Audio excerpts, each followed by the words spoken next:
All right, guys, why don't we jump in and kind of, I think the key focus today is going to be just around how we're scaling Solana as a, kind of as a, from an ideological principle, as well as just like what you guys are doing with the tech.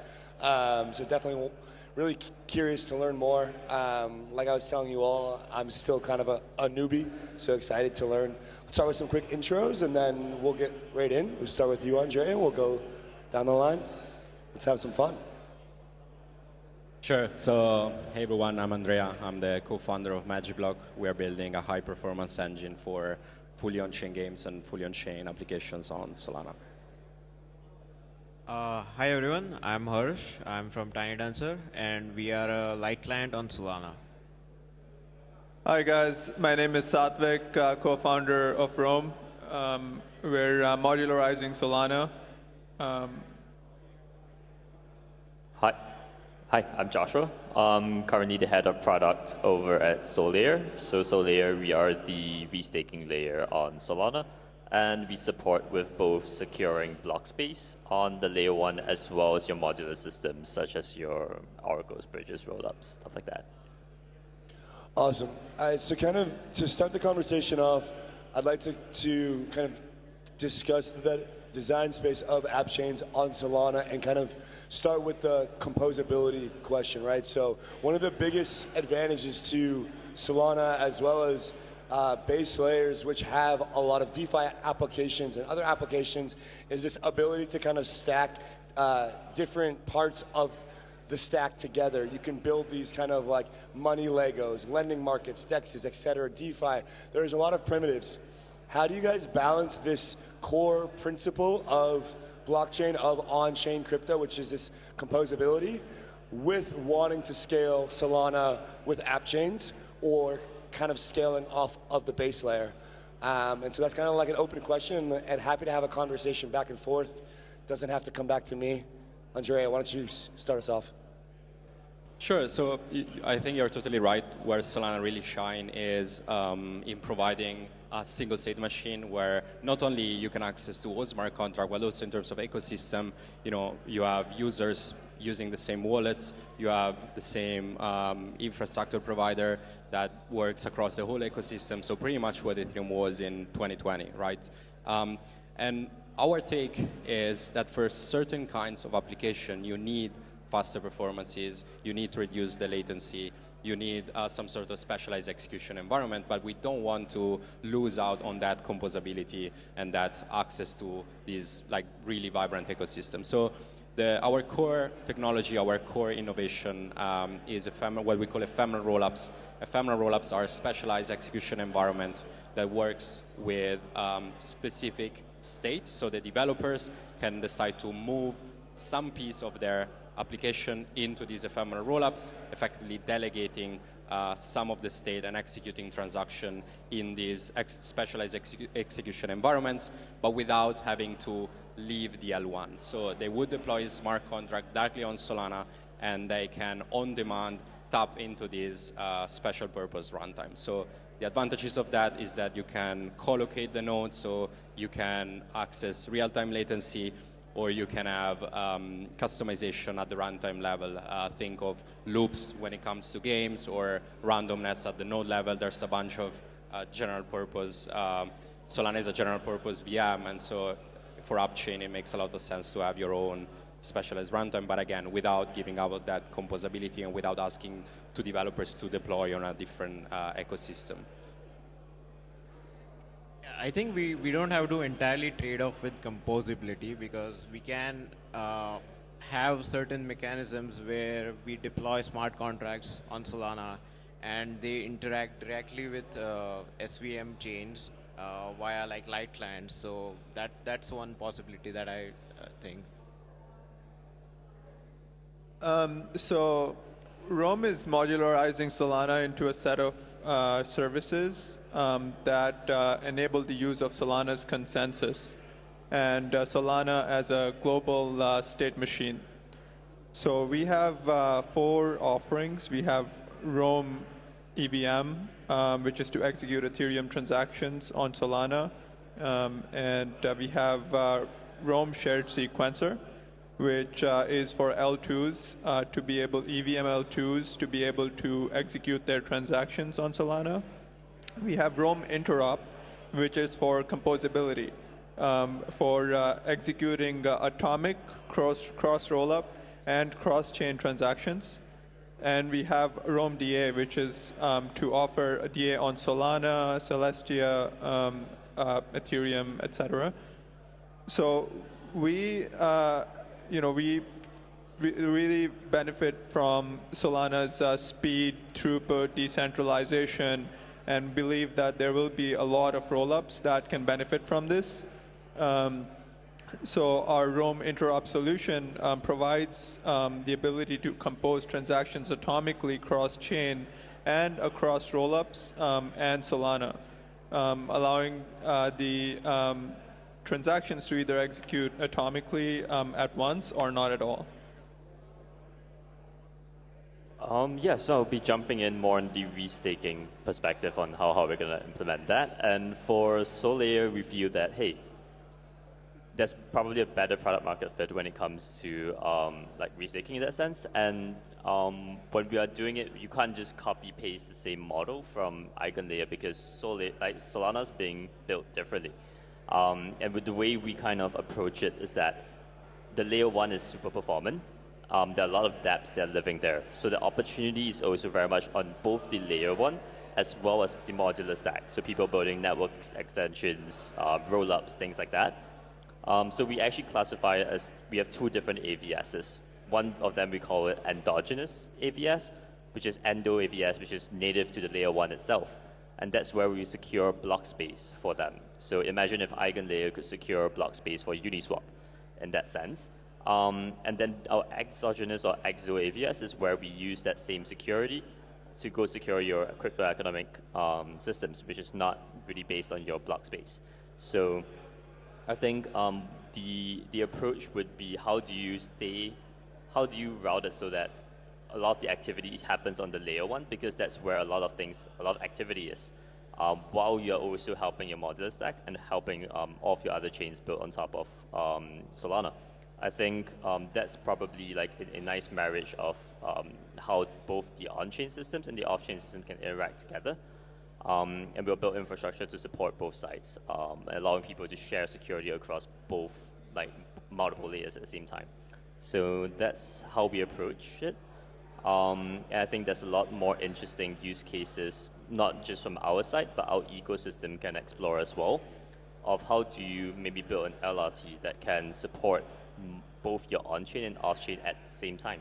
So do that whole restaking route, or maybe do it in a way that you can share security between different kinds of exo and endo AVSs. So I think, yeah, on the point of like how do we make things a lot more, I guess, consistent with the Solana narrative of the layer 1 being very performant, is whatever we can do on the layer 1, we do on the layer 1, but there's always different environments and different kinds of trust mechanisms that you cannot do on the layer 1, then that's where it makes sense to put it onto the layer 2 or a different kind of rollup, and then we'll support that from the shared security perspective.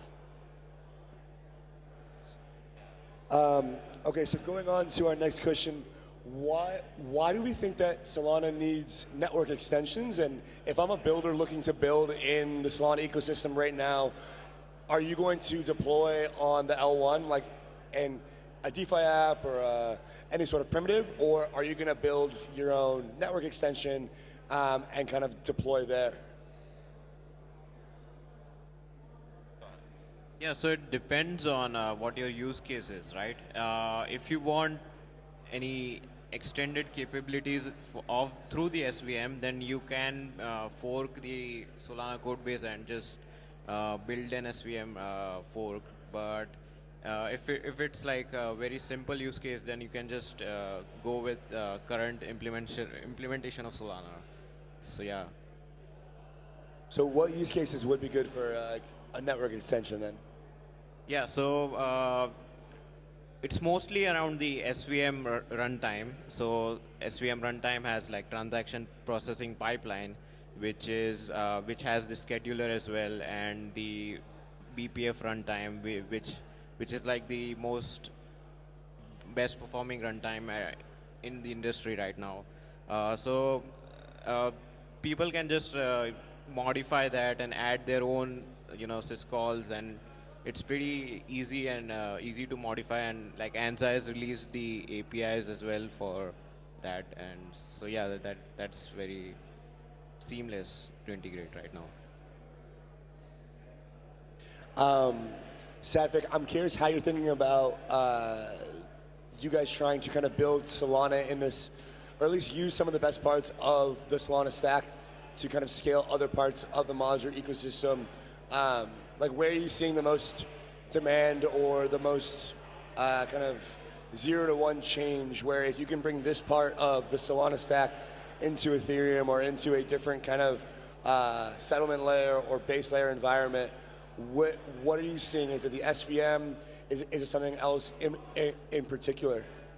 So we believe it's Solana's consensus that is its differentiator and what we want to bring to the market, that everyone can benefit. Rollups, dApps can benefit from using Solana's consensus to agree on the state. We've seen the SVM, and SVM is obviously powerful to execute transactions fast and with high throughput. But with consensus, we also see the atomic composability come into play. We see transactions can be executed across rollups and across Solana and rollups as a single atomic Solana transaction that can be agreed upon by all the validators. So we really believe that brings Solana's, the consensus. Makes it fast, decentralized, and high throughput. Yeah, I think similar points, and I think back to what I mentioned earlier is if it's purely just DeFi, then maybe it might be done on the layer 1 itself, unless you hit like a scalability issue, and then you really want to kind of have a separate customizable way of running things. Then that's where I think that we can definitely run a roll-up or a layer 2 to kind of handle that. I think when, at least for network extensions, the thing I've been seeing so far is like when we want to kind of have a specific kind of execution environment, if you want to share gas fees, things like that, which Solana on the layer 1 does not support, right? Then, or you have to kind of tinker around with abstractions, if you're trying to do it in a different way, then maybe that's where it might be better to kind of spin it up as a separate environment. So you can just customize your validator set, do a lot of other interesting things as well. And I think other things would be similar to maybe more on like if you're interacting with other kinds of chains, right? So like Zeus Network is doing Bitcoin. You need to kind of have a lot of customization when it comes to that to actually manage specific kinds of implementations. Then I think that definitely makes sense to have a roll-up or a network extension in that sense to kind of handle that. Other than that, maybe it's a lot of we're still experimenting. I think the modular kind of narrative is still very new on Solana. So people are tinkering around with ZK compression, ephemeral rollups, different kinds of ways to kind of run things in Solana. And I think that's very interesting. And I think you'll see a lot of innovation come off that front. So I think it's still to be written. We're still figuring it out. But for now, I think we're finding a balance between what is like can be done on the layer 1 and then what that customization provides of going into the modular space. So. Awesome. Harsh, something for you. Why are light nodes so important for Solana's architecture as well as for using app chains and scaling? Like, what makes that such an important property? And why is verification and every user being able to do end user verification so important to you guys? So one word, censorship resistance. Currently Solana doesn't have any light client implementation, and what we are focused on is like Solana has a lot of full nodes, and these full nodes are pretty hard to run by a normal user. They're like very bulky, and due to Solana's high transaction speed, there are a lot of transactions and there's a lot of state growth. So not everyone can run full nodes. So hence we need some sort of way that the user can verify that The transaction hasn't been tampered with by the supermajority of the networks. So that was our main thesis behind Light Client on Solana. So are those interoperable with like some of these other teams here? Like, can you use light clients for other, like, Yeah. yeah. Yeah, so we are also working with MagicBlock, and we are working with a few other teams to integrate our Light Client. One of them is SpiceNet, which is a perp DEX on Solana. They'll release it soon. Yeah. Andrea, as far as the conversation about network extensions and kind of app chains versus ephemeral rollups goes, how are you thinking about if, an eager builder at Breakpoint later this week is talking to you about wanting to build their application that's extremely intensive? How are you kind of advising a young builder whether to build on an ephemeral rollup, to build on Solana L1, to build on an app chain? Like, when it comes to the network extensions versus ephemeral rollups, what are kind of the key differences for builders to understand?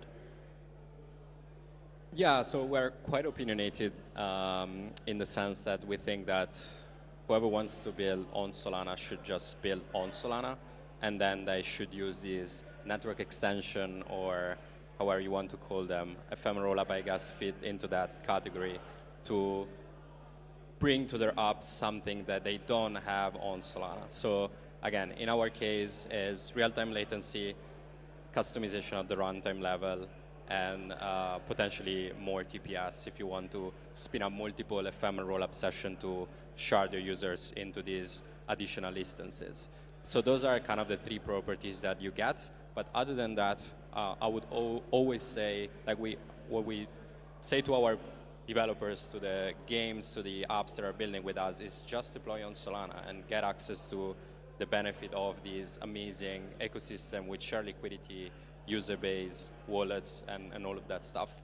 So yeah, I think ephemeral rollups definitely fit into the network extension category, whatever that terms mean. I run with the meme, like I love it, but yeah, that's kind of our take. All right, it was going to get super degen. Like, is Solana used for anything other than meme coins? Like, it's really just a meme coin, shitcoin chain. Like, why would I ever build on a chain that's literally just for meme coins? I would say due to its fast transaction speed, it's mostly a consumer chain right now, and you can easily build a lot of cool DeFi apps. So I would say, like, due to the performance improvements that Tinydancer will also bring, and the transaction processing capabilities, it's best suited for a consumer chain. So people can trade meme coins faster. Yeah. I think in terms of application, Solana has some of the most widely adopted consumer application out there, dripped when it comes to collectible, digital collectible, or even DePIN. There's some of the biggest DePIN network that provides real utility in the mid space in terms of bootstrapping the supply side of anything physical. So, obviously, like, trading is still a large part of the use case in crypto in general. And on Solana, of course, you can do it faster. But I think we're seeing some really, really cool application being built out and achieving some non-trivial adoption outside of just mere speculation or shitcoin trading. Cool. Josh, for you, a quick question about kind of the restaking plans. When you guys go into your implemented phases of launching, are you gonna have slashable Solana, or is it gonna be Sol token that's gonna be slashable? Like, what is gonna be the stages of launching to enabling restaking on Solana? Yeah, actually, I wanted to kind of like tackle one of the, like, earlier you mentioned Solana, we can trade meme coins fast. Yes. That is true. But I think there's a lot of other kinds of applications that are enabled because of how cheap and fast transactions are on Solana. So we are seeing a lot of DePIN projects move over or start up directly on Solana. Some of them even as network extensions. So we see Grass on the AI side. I think some of these, maybe even PayFi or Monty stable coins as well. I think there are some specific use cases that you can only do on Solana because of how fast it is or how fast the settlement is. If you're looking at e-commerce, I think Shopify chose to implement on Solana for a very specific reason. Because a lot of real-world transactions, you need that level of like throughput to kind of handle transactions. No one wants to wait on a confirmation of the order for the next like 6 blocks or something, right? So I think there's going to be a bit of a you need you need things to be done in a few seconds before things can actually be done, at least on the consumer side. And I think that's where the next explosion will actually be, not just for Solana, but for the entire crypto space, which is if we are going to get that retail mindshare, we need to capture real use cases, and your end user needs to know about, oh, I can do specific things. Maybe it's not even on the blockchain. It's abstracted away. But they are going to hear about it that it was done in the back end using crypto, and they're going to be like, oh, it clicks for them. Back on the restaking and how we're going to be implementing it, we're a fairly new project, started back in April. We're moving super fast, and we launched our restaking contract back then, and we did our mainnet deployment for Endo AVS, so the block space part of it, about a month ago, and we are launching our Exo AVS, so on the modular stuff, literally this week or next week, during Breakpoint. And some of the other stages that will be coming in is not just allowing for what you mentioned, Sol. There are also going to be other kinds of asset classes that you can secure your AVSs with. So people can, like applications can bootstrap that liquidity from multiple kinds of assets. It will be whitelisted, so we can't use meme coins and shit coins to secure it. You don't want that to happen, right? I think you need to have a filtering process to make sure that your security is being derived from proper use cases. And for the topic of slashing, the good thing about Endo AVS right now is that Solana turned off like slashing in the sense on the validator level. So if you misbehave or your validator is not doing well, you don't lose all your money in there. You just stop earning rewards and stuff like that. So what that enables is that your Endo AVS, we can move the slashing site, we can remove that slashing site and use that to secure block space, which is not very related to economic security. But with your receipt token from your Endo AVS, that has economic value because that is secured with Sol, and it's also secured with your validator yield, MEV and whatnot. You can take that and use that to secure your economic systems and trust mechanisms on your modular stack or your off-chain trust mechanisms. On that, we will implement slashing and a more of a programmable and flexible layer so that applications can choose how they want to kind of do their slashing, when they want to slash, and we would have tranches so people can choose how much to slash. But we will enforce certain protocol level like checks and balances so that we don't slash users' funds completely. I don't think that's healthy. We want to kind of keep users like give some level of guarantees that it's not going to be like you're not going to wake up tomorrow and you see everything being slashed. I think that's not good for the users as well. But a penalty definitely would be in place so that people don't misbehave. But yeah, those are my kind of major thoughts surrounding what assets, slashing, and also how we'll be implementing it in phases. I would say the last bit about how we are implementing everything is the end vision, or like at least the vision for the next few months, is for Solayer to be that, in a sense, decentralized cloud. Because we have that stake which can be portioned out to each AVS, which essentially acts as a bit of a pay-as-you-go model, where if you're a small app, you don't want to bootstrap your own validator and get staked to get block space. It's not financially, doesn't make sense. So you can just borrow that from our side and offer up incentives for restakers to send things your way to secure your block space or your economic systems.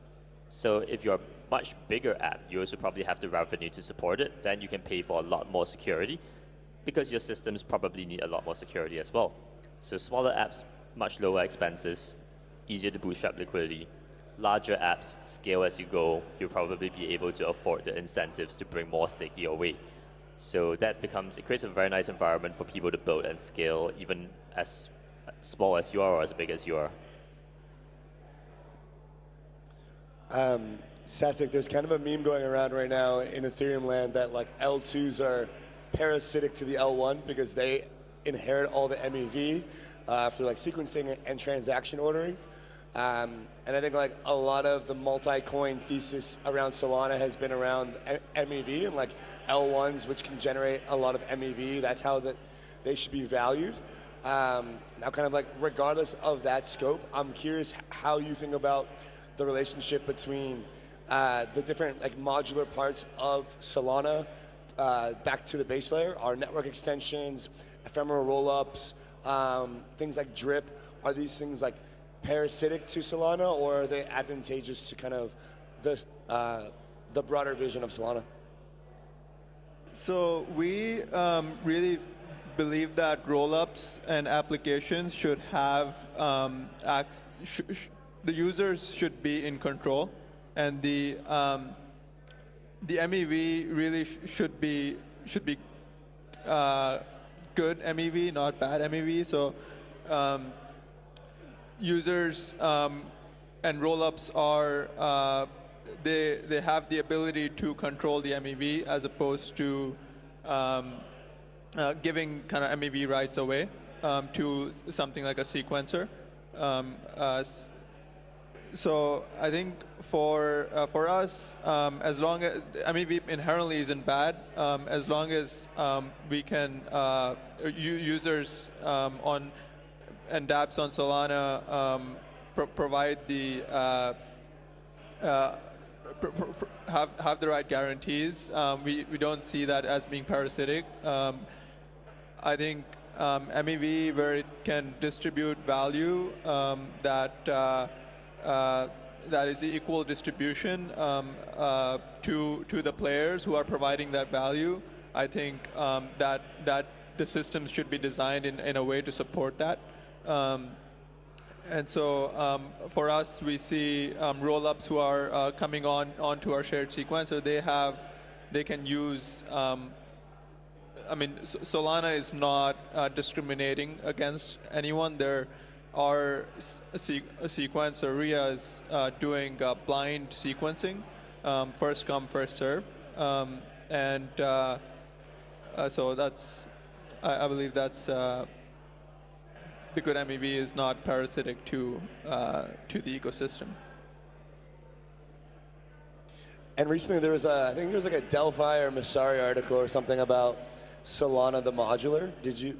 I don't know if that was like something that you guys were a part of or whatever, but like I think there's been like this modular versus monolithic kind of conversation for a while. I kind of believe that the two are converging. In terms of like, I think a lot of these modular projects are realizing like, okay, we have to kind of like, Ethereum's like, look, maybe we need to scale the base layer and like go back to drawing board, and then here we are in a Solana Appchain Thesis panel. So I'm just curious on how you guys are thinking about the future developments of Solana and what the kind of most important objectives are as we kind of wrap up here. So again, I think it boils down to the use cases. I don't see payments, for example, moving into a rollup. Like payments probably are perfectly fine to be run on Solana L1, and therefore they benefit most from an integrated or like monolithic chain. But then if you're building, if I'm a rollup, whatever, you give more space for apps to innovate in terms of what new features they can get, in terms of what new VM they can use, in terms of what new customization they can get that is uniquely tailored for their use cases and for the users. So I think it boils down to that. There are use cases that will always perform better on an integrated chain. There are use cases that will always perform better in modular or an app chain. And if you can get the best of the two worlds, you can do great stuff. I think Solana, the future for Solana, obviously there's core improvements that are being made to the chain to make, with Tinydancer and whatnot, going with a much higher throughput. But that's going to take time. And I think for Solana, like going modular, taking some of the best parts of Solana and providing them to the rest of the ecosystem, like the consensus, providing that to rollups and dApps, and with our Roam EVM, we provide an execution environment that is on Solana for users to deploy their dApps and whatnot. And so I think that will be overall good for the ecosystem. There's many use cases that can benefit from Solana. So I don't think. So I think the future is Solana going modular. Thank you guys. It's been a great panel. Thanks for coming on. Let's give them a round of applause.